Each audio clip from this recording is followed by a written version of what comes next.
I'm not the house of cards that falls down easily. Oh, I'm strong enough to handle what you throw at me. Welcome to Mental Health News Radio. I'm your host, Kristin Sunanta Walker. Just what are we going to discuss? The intimacy that is mental health. Let's continue to make it as comfortable as discussing brain health or heart health. This show has been on the air for several years, and we have amazing co-hosts. And then we created a network of podcasters on mentalhealthnewsradionetwork.com, a place where every possible facet of mental well-being can be talked about openly. My show, after several hundred interviews, the format is this: intimate, deep, funny, touching, sometimes uncomfortable, but always vulnerable conversations with interesting people. The goal is to have you, our listening family, many of you who have become my good friends, feel as though you are listening in on private conversations. Thank you for tuning in and becoming part of this amazing journey with me, and now with our network of podcasters. Just knowing this podcast might be helping any of you realize you are not alone on this journey called being a human being makes doing this podcast worth every second. After all, we promised we'd be cordial. Hi, listeners. Kristin Walker here, and I have the lovely Georgia Lundy with me as co-host. Hi, Georgia. Hello there. I'm really excited. I'm actually holding a real book, like, can you hear? With pages. Not that it's a problem reading electronic devices, but I love this book. It's called The Earth Prescription, and we're going to get into that. And this is someone who's written more than just that book. It's called Discover the Healing Power of Nature with Grounding Practices for Every Season by Dr. Laura Koniver. She is an artist, author, holistic physician, and internationally recognized grounding advocate. She has been featured as an expert in 4 motion pictures about grounding and is author of the children's book From the Ground Up. Laura, I am so glad that you're here. Oh, I'm glad to be here. Thank you. Thank you for having me. Absolutely. Now, is this your foot in the picture on the cover of the book? No, sadly not, but I was thinking about getting that tattoo because it's I know. I love it. I love it. And I love that this is a book about grounding, and Georgia and I will share, I guess, what we feel comfortable sharing about where we dwell, but it's definitely a place where we need this kind of a book. Absolutely. So Laura, tell us a little bit about your background and why you were called to, write books like this. Oh gosh. Okay. Well, In 5 minutes, tell us all that. No, I'm kidding. Right. I'm just a conventionally trained physician, went to medical school and have my MD and was practicing.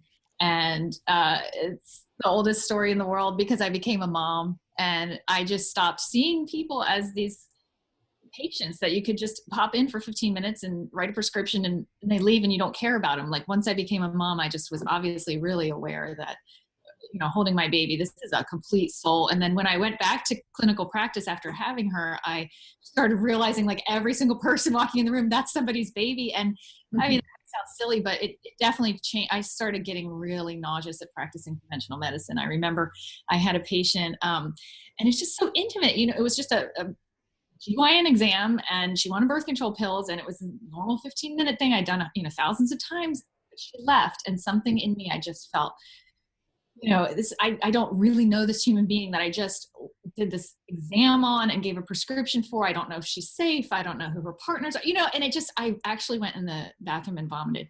And I thought, I'm not doing this anymore. And so I don't want to do this ping pong troubleshooting, catching up with, and then kind of brushing off patients anymore. So I stopped actually for a while completely. I stopped medicine. I was kind of in this career crisis because I knew I wasn't going to do that anymore. So I then started embracing, okay, well, if I don't like troubleshooting this, just illness as it walks through the door every 5 seconds, different people just to make money off insurance, then I'm going to start supporting wellness, which then I started realizing is not something that we're taught in medical school at all. Did not have one class on supporting someone's wellness. Did not have one class on that we're innately healthy. And that's why we, that our nature is to thrive. Did not have one class on boosting our own ability to regenerate, our ability to recover.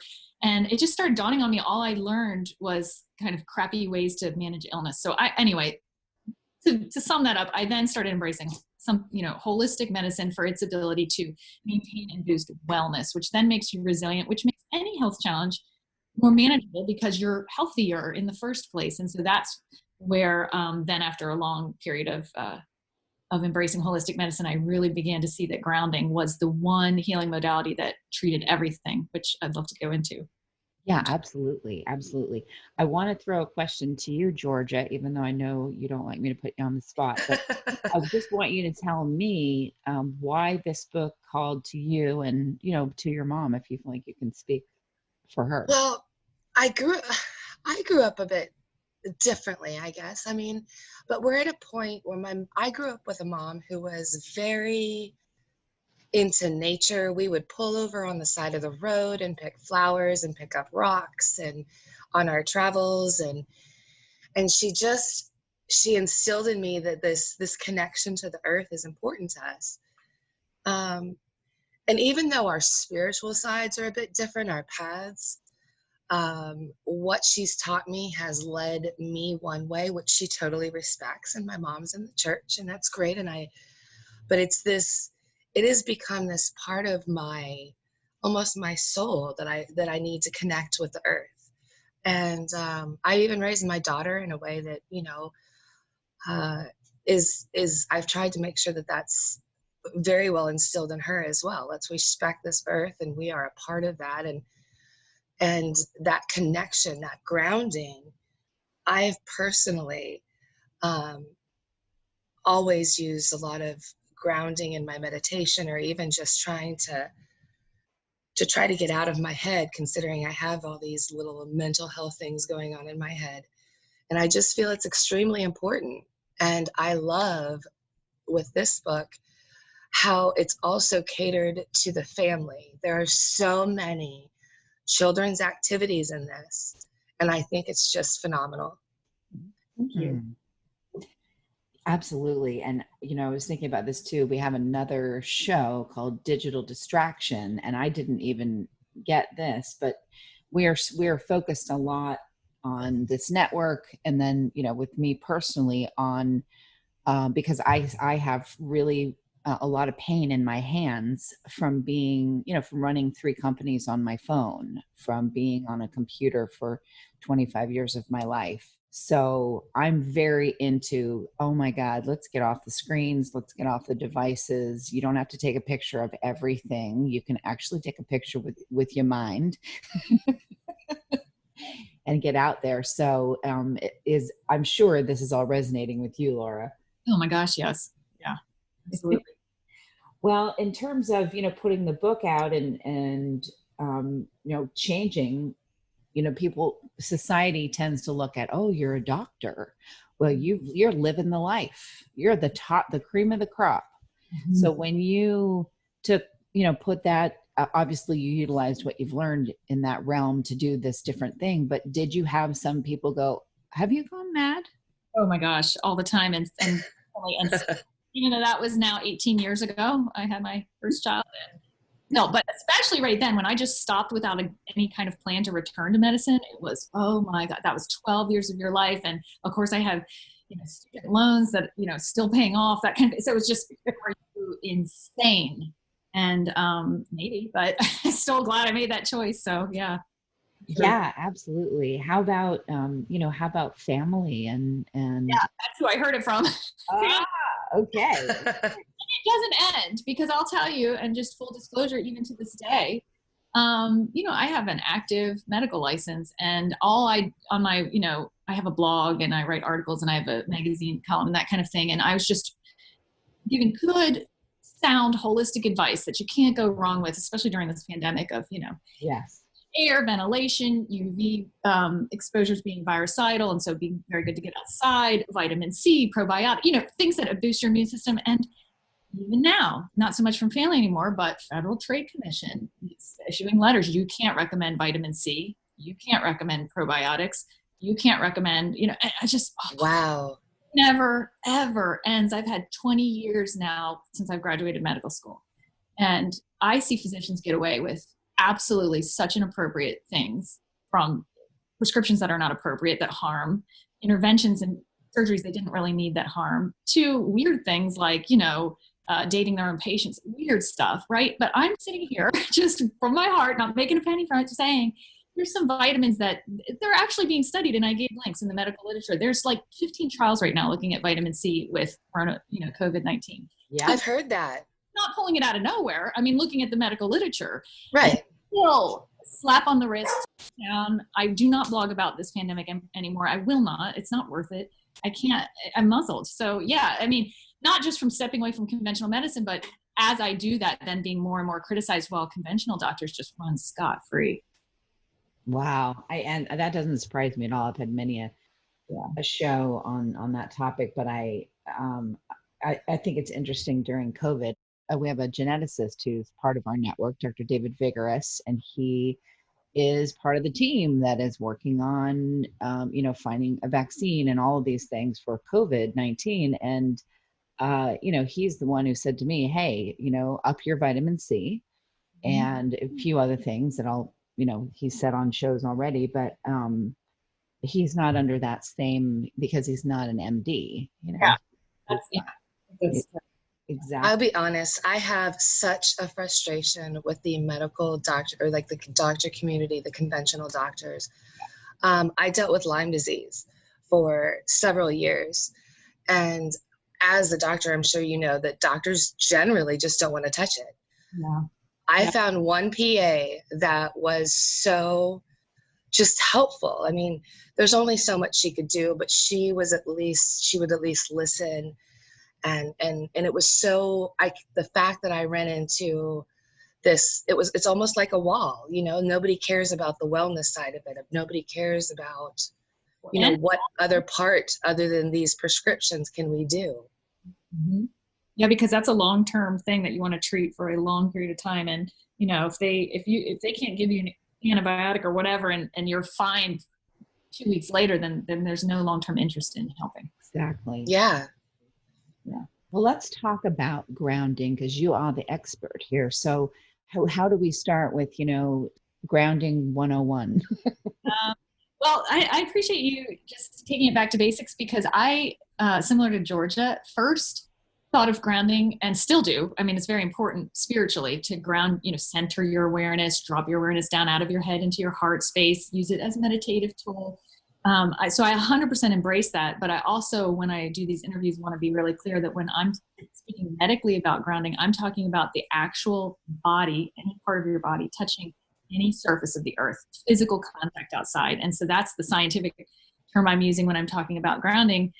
But I first discovered grounding through what Georgia said. I had a friend who is a holistic healer, and she was like, Laura, you're all in your head. You got to get grounded and breaths and all that stuff. So I thought, I wonder if there's something in the medical literature. So I started looking, and I'll be damned, there's 20 years of double-blind placebo medical studies on physically talking now about conductively connecting my body to the electrical magnetic pulse that the earth has. And as I started looking into it, I thought, oh my gosh, this is more than just a metaphysical term. This is an actual healing modality. And it makes sense, because in medicine, I was taught, in medicine, all we look at is disease. So I was taught conductively to use the conductivity of our body as a marker of looking for disease. So we use an EEG to look at brain waves, Right.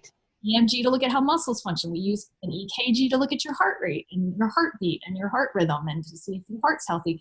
And, there's everything runs on conductivity, your digestion, your everything, hormone balance, wear and tear of your body over time, your heart, your muscles, your lungs, everything, not just your brain, what people typically think of, not just your nervous system, but every system relies on healthy conductivity.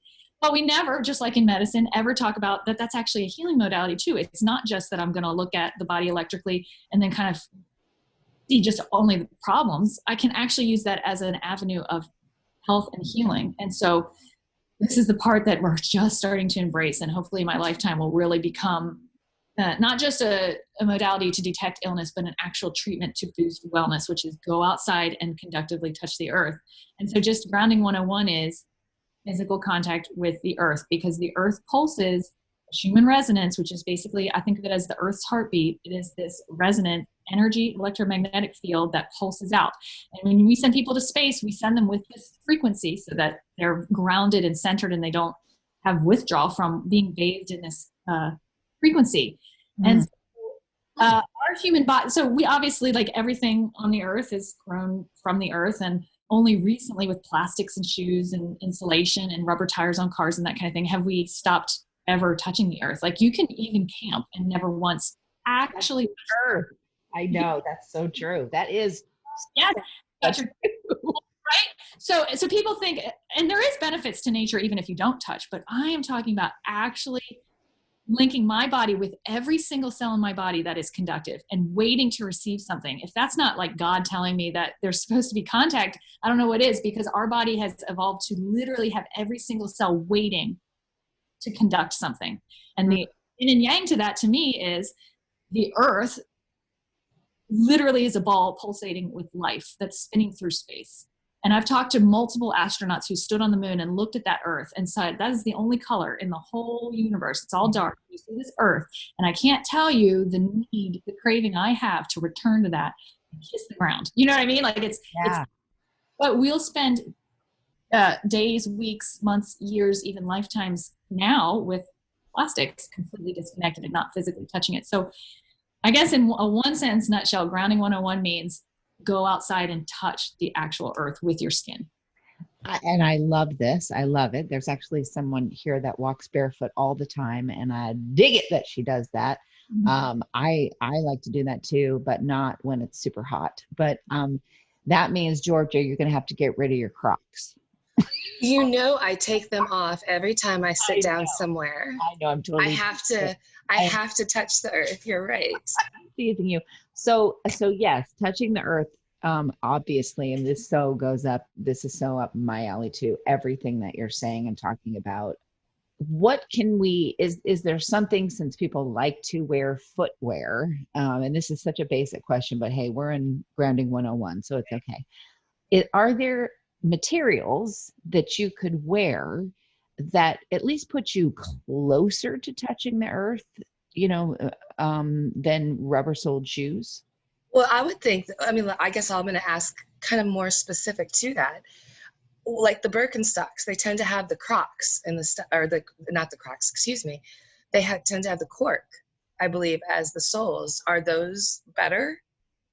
Cork would be insulatory for sure, just like lumber, which is not have any moisture in it because conductivity requires moisture. So probably it does not conduct the earth. Just like on a deck, you're not grounded, even though you're outside and you're touching, dead lumber. But yes, you need moisture and you need close contact. If you had like socks on that were all natural fibered cotton or silk or wool, and you're sweating, then you have to kind of test it with a ground test meter to blanket statement. But you could. I've tested being on a picnic blanket that was all natural, just cotton, and I'm grounded. I figured you've done every kind of test. Well, what about this? Key thing here too, and also there are, like on my website I have there's stickers you can put on your shoe that are conductive that you can run from the sole of your shoe into where your foot is inside. So now it's like you're barefoot; it just bypasses the sole completely.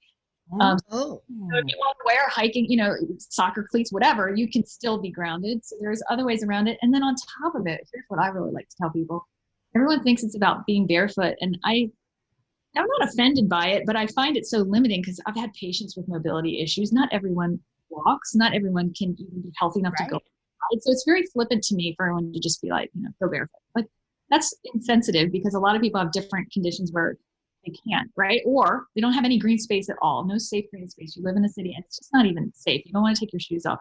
Right. So it's really important to get the message that it's nothing special about the foot. I mean, there's great things about the foot that set it up for good conductivity, like sweat and nerve endings and that kind of thing. But every cell in your body is conductive. So there's not a part of me that's not covered in some kind of skin that I couldn't touch to any part of the earth that wouldn't also ground me. So my fingertips, I usually always keep shoes on actually, because I prefer to have my hands, even when it's cold, in my pockets and just ultimately which hand I touch.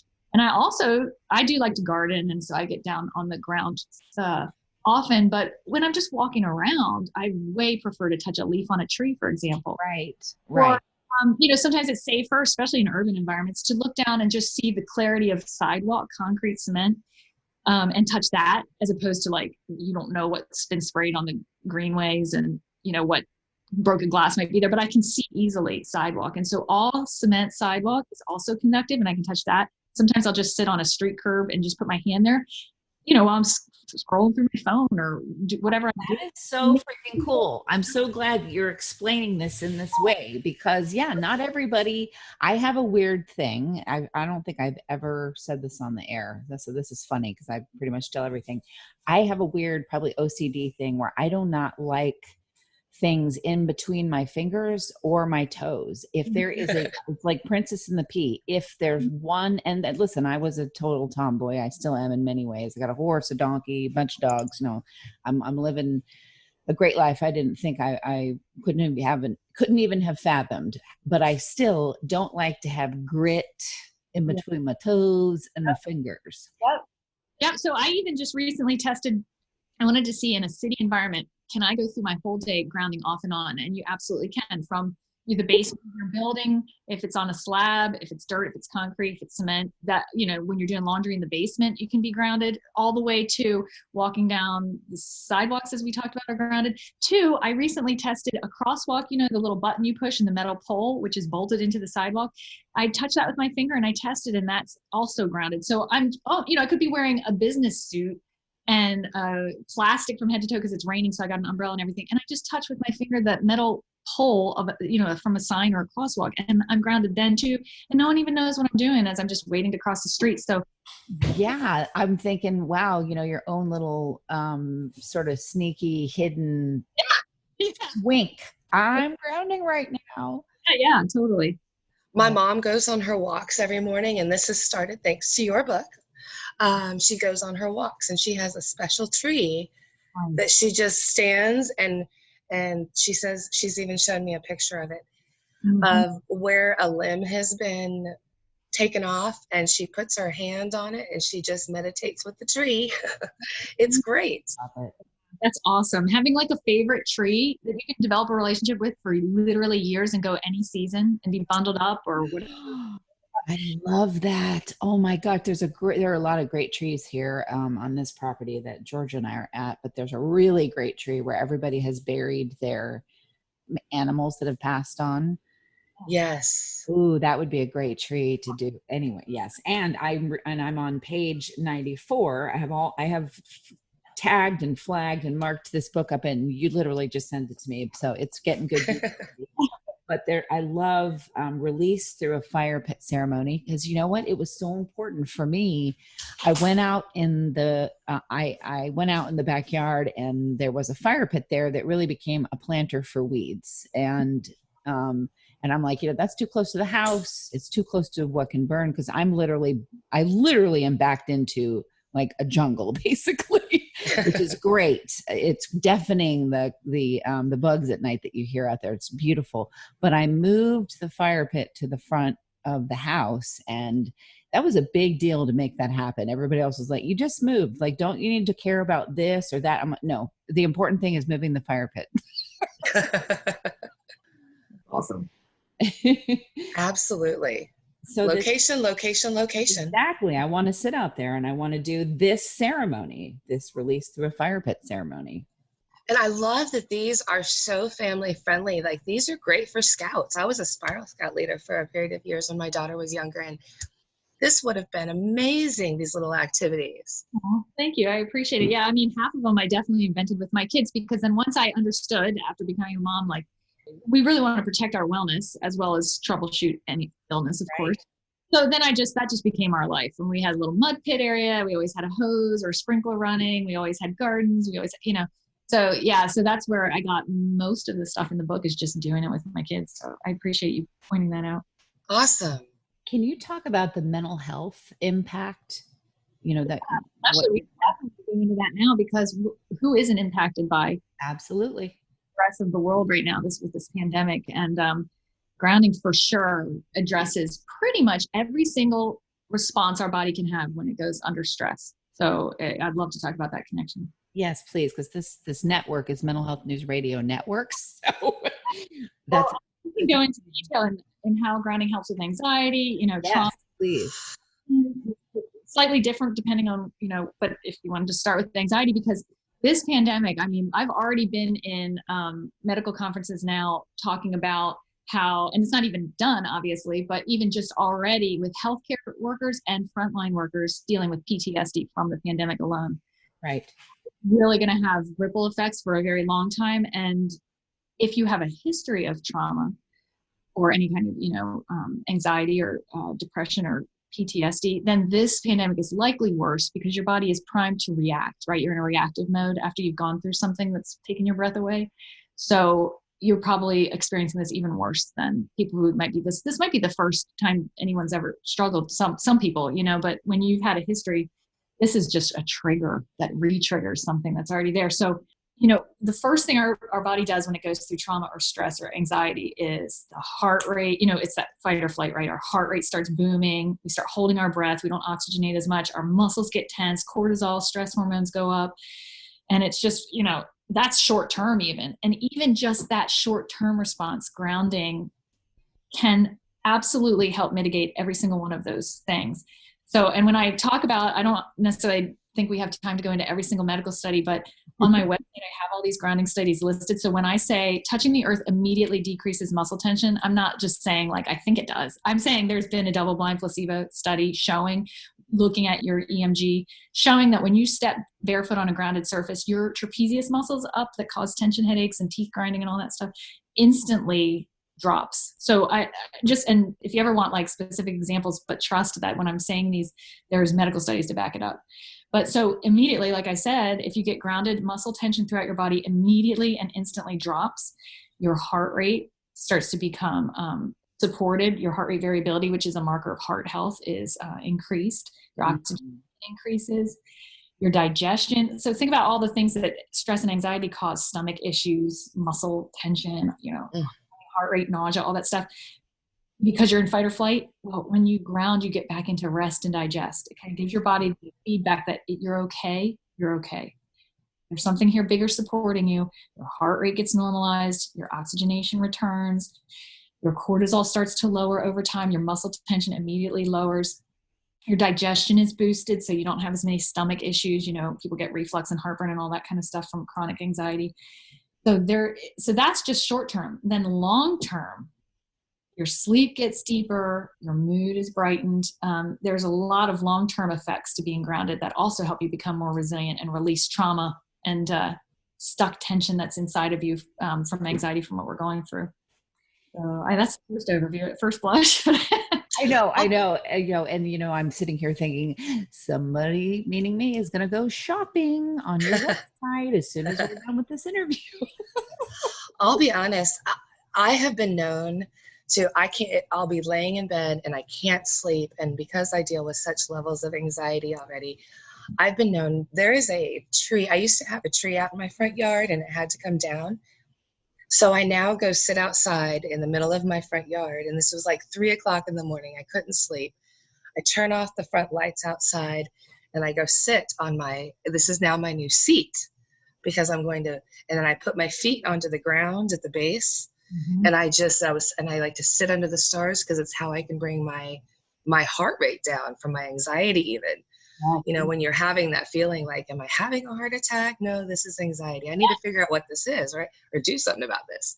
So it's 3 a.m. and here I am in my front yard, well, I don't really but under the stars and trying to grow roots through my feet and connect with the trees. And do you find it immediately helpful, or do you think? It depends on my level of anxiety. Sometimes it does take several minutes for me to breathe through it and calm down, but it does help every time. That's awesome. So, and also independent ways to treat anxiety. 2 of my favorite holistic ways are to exercise, because it just helps move that trauma and that stress in your body out. And then deep sleep is restorative and it helps counterbalance anxiety. And so if you can do those things grounded, then you get exponential benefits. So if you do yoga, or you have physical therapy stretches, or you walk or whatever, if you can do it outside grounded, then not only are you reducing your anxiety immediately, but you're also then creating that healing modality, that exercise, to be more effective, because medical studies have also shown that muscle inflammation, like looking at blood studies of your creatinine kinase, which is a marker of muscle inflammation, those decrease when you exercise grounded as opposed to ungrounded. And same with sleep. If you're sleeping grounded as opposed to ungrounded, you're in alpha brainwave patterns more, you're in the restorative phases of sleep more. So it's not just that it's even directly in that panic attack helping, but it's also making activities of daily living grounded. If you can move them outside, then, oh my gosh, you're having exponential benefits. And so I love your story about just getting up, getting out of the bed if it's causing you panic, and going outside and grounding. And for me, I was just really identifying with you because I tend to wake up with that knot in my stomach. I tend to wake up anxious. Right. So the two things, what you said and what I'm about to say, are my two like initial prescriptions for people who have anxiety: is either start your day or do both. But for me, it's, I have to start my day. I wake up, I got that knot in the stomach, I feel kind of nauseous, I go straight outside. Sometimes I take coffee, which is probably not the best thing for anxiety. And I just go outside, and I have a little sidewalk in front of my house. And so that's what I do. And I just take my 10 minutes and I feel a lot better. And I really don't have anxiety the rest of the day because starting it off with those 10 minutes. And then, like you said, if you tend to have anxiety at night, if you would take 10 minutes before you go up to bed and look at the moon and stand outside, take your hot chocolate or your tea, and take 10 minutes before bed, run through your gratitudes, take a couple deep breaths. So if people who have chronic anxiety or recurring anxiety, or just during this pandemic, it's a new onset, 10 minutes in the morning or longer, 10 minutes before you head up to bed or longer. And then you're just constantly, every 12 hours, allowing the inflammation, the tension, the stress, the panic, the overwhelm to kind of reset. It's a recharge. It's so interesting because we started this interview talking about electronic devices and how everyone's so plugged in all the time. And so that's a very graphic example. Nobody expects to have a cell phone that they use the battery through and then it's on, won't work anymore. Nobody throws their cell phone out. It's understood. All we do is plug it in, dock it, charge it, done. The next day it'll be fine again. We know that. It's innate. We know even non-living systems like our computer and our cell phones have to dock. They have to recharge. But we'll use our body all day long, every day, day after day, year after year, decade after decade, never recharging it to the earth. And then we get frustrated when it doesn't work well. Oh my gosh. That makes sense. If we know to dock things that aren't even alive, then for sure we know we need to dock our living systems to make it function long term. So that totally makes sense. Yeah. So docking in the morning and docking at night. Dock it in the morning, dock it at night. That's a great treatment for anxiety. Let me ask you this, because now I'm like, okay, my bed is not going to be working for me anymore. It's not conducting anything. So I was watching. I love tiny homes. I'm obsessed with tiny homes. But I remember reading an article recently about people that have taken on that venture have found somewhat of a difficult time because the fact that they're on a trailer and the home is on a trailer and on wheels, they have a really hard time feeling grounded in their homes. Does that make sense? Yeah, for sure. It's stressful. You're up off the ground. I mean, even regular homes that are poured on a concrete slab, I mean, that you're still probably got carpet that's insulated. I mean, you're probably still not grounded indoors no matter where you are, but especially up off the ground like that on rubber tires, for sure, you're just putting it even more distant. So there's ways around it. First of all, just even if you're not going to sleep grounded at night and you're ungrounded, it's okay if you can intentionally ground during the day. I think that's okay. I think that we don't have to be grounded 24/7. I think we can make that sort of a routine. But for sure, some people who they can't make it part of their routine, or they want to sleep for long periods of time grounded, there's so many ways around it. You can just make your own if you want to. Like in the book I talk about, make your own ground stake, anything that's conductive, like a tent stake in a little metal aluminum tent stake. You can drive into the ground and then put a ground cord that runs in through a window. Then you're bringing the grounding energy of the earth conductively right into your living space. You can put that onto aluminum foil if you want, a baking sheet, whatever.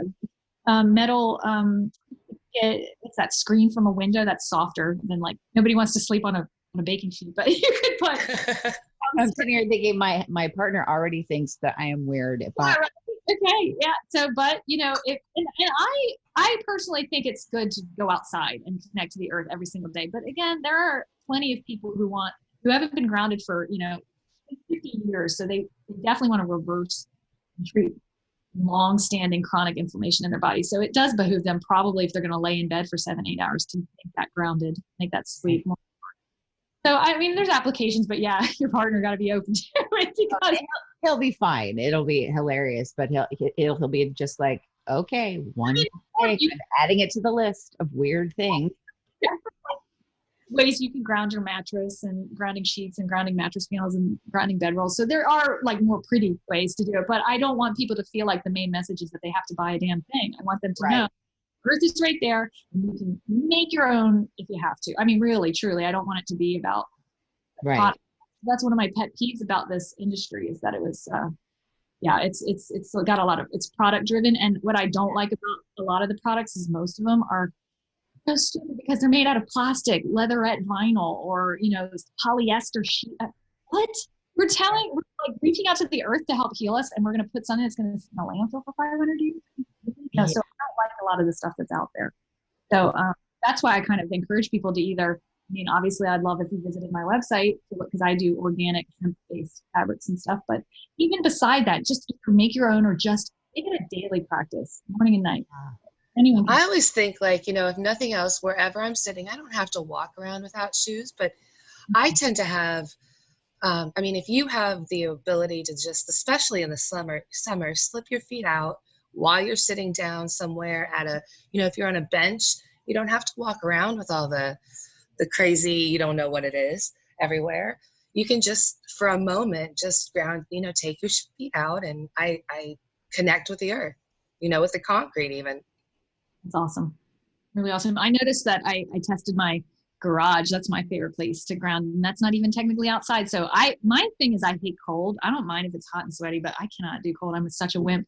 But, shelter my garage. So I have a little space heater there, and I just put my feet on the concrete slab that's my garage. So I think most people in their living space can find something. If you go to the lowest floor, the basement, the garage, a sidewalk that leads up to your home, most people can find something. And then also you can get creative, because I have had patients who live on a second or third floor that have a balcony that have a beautiful, huge tree that limbs kind of drape over their balcony. So I've had patients come home from the end of a long work day and literally sit on their third story or second story balcony and just touch a leaf that's coming over into their balcony. Oh, I love that. Ground. I mean, it's just as ground. The top leaf on the highest tree is just as grounded as the grass at the base. So. Oh, that's so good to know. Oh my God. I'm sitting here just thinking of all the ways in my life that I've been trying to. If you ground one human being, so if my husband doesn't mind the cold, so if he'll touch a tree or be barefoot, but I'm bundled up and I have boots on and everything's all covered and I'm miserable. If I hold his hand, I'm grounded. Or if I ground through my pet, I'm grounded. My dog, I'm walking my dog, she's outside, and I pet my pet, the pet is on the earth. I don't need to be. And so by touching my dog and just grounded through my pet. So all living things, not just trees, not just grass, but human beings and animals are grounded as well. And they can distribute that to anything that then touches them. And it's an unbroken chain forever. It's the entire earth. And I've tested up to 20 people holding hands, and only one person is grounded, and 20 people away. At the end of that, if I hold someone's hand, I'm grounded just as much as if I was laying on the earth. Wow. It's the connectivity. It's that, those impulses will still, as you said, because it's the moisture you said that's required, right? Exactly. Just living tissue, moisture. Excellent. That's good to know. See, I am not a summer lover. I don't mind cold. I don't particularly love it, but I don't mind it when it's hot like it is right now. I mean, the heat index where Georgia and I are, is 107 today. Mm-hmm. And so I'm like, I am not going to sit my butt on the ground. There's bugs, and I'm sorry. I just, they bother me. So, but I do love to go out and be with the horse and my donkey, and just, actually donkey, Jasper, he loves to have me lay my head across his side, and I just drape my arms over him, and he will stand there forever. Donkeys, the thing they do, they like to walk up next to you and just stand next to you. It's a very donkey thing. So anyway, I now realize I've been grounding myself by doing it. That's awesome. Really awesome. Well, I can talk a little bit. We talked about anxiety. Do you want me to do a similar? Yes, please. Depression, because that's, on the same spectrum, and it's a lot of the similar reasons that immediate electrical boost to your vagal tone and your parasympathetic system. Same with anxiety, works for depression too. But with depression, there's even more added benefit because in the medical literature, they're showing a correlation between the level of inflammation the body has and the severity of depression. So there is some relationship that we're trying to flesh out more between inflammation and depression. And so we know that grounding decreases inflammation throughout the body long term. So I would love to see studies on grounding preventing or treating depression directly, but we know putting anti-inflammatories on board does help treat depression. And then also grounding has a direct effect on boosting mood. It has a direct effect on other roundabout ways people might be depressed, like hypothyroidism. A lot of people get depressed because there's thyroid disturbance, but grounding boosts your metabolism and your thyroid levels. The other reason people get depressed, especially right now when we're staying inside and we have all this artificial light, is we get a circadian rhythm disturbance. So shift workers or people who are just quarantining and they're just on, watching TV and it's 3 a.m. and that blue light. But grounding helps to correct that day-night disturbance. There was a really cool study where they put people in a chamber and shielded it from the Earth's energy. One was in a chamber where they were just shielded from the sun. So they had no idea what was day and night. They had no natural light. And then one was that plus they were then also shielded from the Earth's frequency. And the ones that were shielded from the Earth's frequency were the ones that had the circadian rhythm disturbance the most. It wasn't really the sunshine, even though people think of it as sun is what sets my circadian rhythm, but it actually isn't. They generally kept a 24-hour a day, day-night when they were able to select their own day-night rhythm. But when they took away the Earth's energy, I think that's what's more important to knowing what's day, knowing what's night. So grounding makes your sleep deeper and boosts mood and energy levels during the day. And part of that is because of that circadian rhythm repair. And then it can go on and on. So, there's a big link between the gut and the mind. I'm sure you've talked about this many times on your interviews. And so taking inflammation away from the gut, correcting malabsorption issues, correcting, like we talked about, peristalsis issues and digestive issues, can also help with depression in a different way. And then there's a whole field of medicine. You've probably had people talk about this on your show as well, called psychoneuroimmunology, where your mind, brain, and your immune system are completely linked. So a lot of people in depression have depressed immune responses and they get sicker more often too. So that's another way that grounding helps. Grounding actually directly boosts blood markers that show immune function. So grounding boosts your immunity, which is great to talk about during a pandemic too. So there's so many different ways that it's a roundabout way that grounding can help support people who are experiencing depression. And so it's really crucial right now.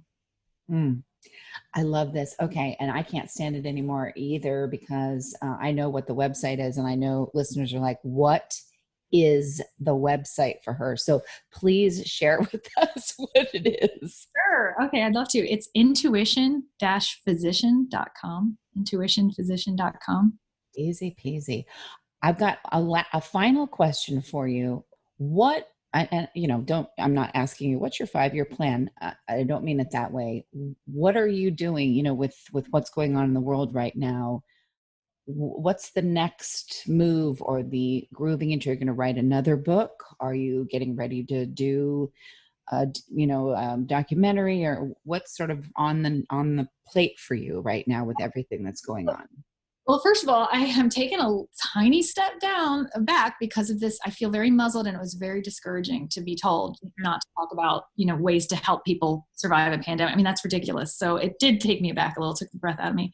But while I'm regrouping, what I really want to do is have conductive medicine, not just all the different ways we, monitor the body electrically to see what's wrong, but adding grounding in as a healing modality. I want conductive medicine to be a real thing that we learn about how to support the human body and the health of the body. So in that growing awareness, I first wrote this book, and I'm focusing on grounding and trying to encourage people to ground every day. But I think my next step is also part of that conductive health is protecting how conductive we are now that the world is becoming more and more like e-smog, electrical, 5G and all that, just increasing every decade, every generation. Right. Is just so much. So my next step is then to start investigating shielding. So grounding during the day to really support your health, and maybe at night as well, but then also shielding to protect our precious conductive health. I think that is sort of unexplored and untapped. So, I guess the second half of my career, I would think, would complement grounding with shielding to not only proactively boost our health, but then protect it when we're not grounded, protect it in off times. Do you feel comfortable? I mean, that's probably a ridiculous question, but I'm doing this as the person being the host. Would you feel comfortable coming back and doing another show talking about shielding? Oh, 100%. Absolutely. Yes. Count me in. Okay, awesome. All right. Well, Laura, thank you so much for coming on the show and for just, usually we have this long list of people that want to get on. And, I don't even have enough time. And I've had to pull back quite a bit too during this just to practice more self-care. So it's been a while since I've sent, here's a book, whoever wrote this, please try to get them on my show to my assistant, Regina. So yours, and I'm not saying this like, oh, you should feel so special. I don't mean it that way. I just mean it's been a long time since I've done that. And what I love is that you came in here blind. Most people come in and they know who we are because they want to be here. And you're like, I don't know who you are, but we'll talk about my stuff. That's fine. I can tell you my mother's very excited by this. Oh, awesome. That's great. I mean, shopping is kind of a little issue for me with the pandemic, shopping and eating, but I don't care. I just bought 4 of the books because I'm not going to do Kindle version for this particular book, even though I think it's wonderful. If that's what you want to do, listeners, go for it. But I just bought 4 of them that I'm going to hand out to people. And I don't know if I've ever done that. That is nice to see. Best feedback ever. Thank you so much. So yeah, you're so welcome. Thank you for writing this. Listeners, it's The Earth Prescription. Discover the healing power of nature with grounding practices for every season. Dr. Laura Koniver. And you can get this on Amazon and Barnes & Noble and anywhere else in the world. So again, Laura, thank you so much for coming on the show. Absolutely. I can't wait to get back. Thank you so much. I'm so happy to meet you. It was great talking to you. Yes, Georgia, thank you so much for recommending my book. I appreciate it. Oh, absolutely. It's definitely worth it. Thank you. I think everybody needs to read it. And listeners, you heard it from the doc herself. We will have her back to talk about shielding. That is a huge topic for me too. So thank you for tuning in. And Georgia, thanks for co-hosting with me another episode of Mental Health News Radio, Digital Distraction, and Empowered Empaths. We cover all bases here. Thanks for tuning in. Hi, listeners. I'll make it quick. These are some really cool places that give discounts and other cool things for listeners of Mental Health News Radio Network. If you want to get amazing help with healing from narcissistic abuse, go to healfromanarcissist.com. If you want CBD products that are the best of the best, I use them myself, go to Proze, PROZE.com, and use the code mentalhealth20, mentalhealth20. If you want to get daily perk ups that help retrain your brain to think more positively, go to perkupdaily.com. And also, just because this one's fun, snarkycandles.com. I guarantee you'll love them. Snarky with a Y, SNARKY candles.com. And don't forget, if you want to hear all the shows on the network about first responders, you can go to firstresponder.mentalhealthnetwork.com, and all of our shows that focus on narcissistic abuse, narcissistabusehealingnetwork.com. Thanks for listening, and back to the show. Sometimes I'm passive aggressive, but never without good intentions. I heat up and act on my emotions. Thanks so much for listening to Mental Health News Radio. Our podcast can be found on iTunes, Stitcher, and hundreds of other podcast apps. Or you can visit our website at mentalhealthnewsradio.com. If you have a question or would like to be a guest, become a podcaster on our network, or join the amazing organizations that help keep us on the air, please email us at info@mhnrnetwork.com. Get ready for that special goodbye from our resident therapy dog, Miles, and a special thanks to Emily Sohn for letting us use her incredible song, Cordial, for our podcast music. Listen to the full song on SoundCloud at emily.sonne. Don't be surprised when I don't hate on you. After all, we promised we'd be cordial. Sometimes in you I can find it. Good boy.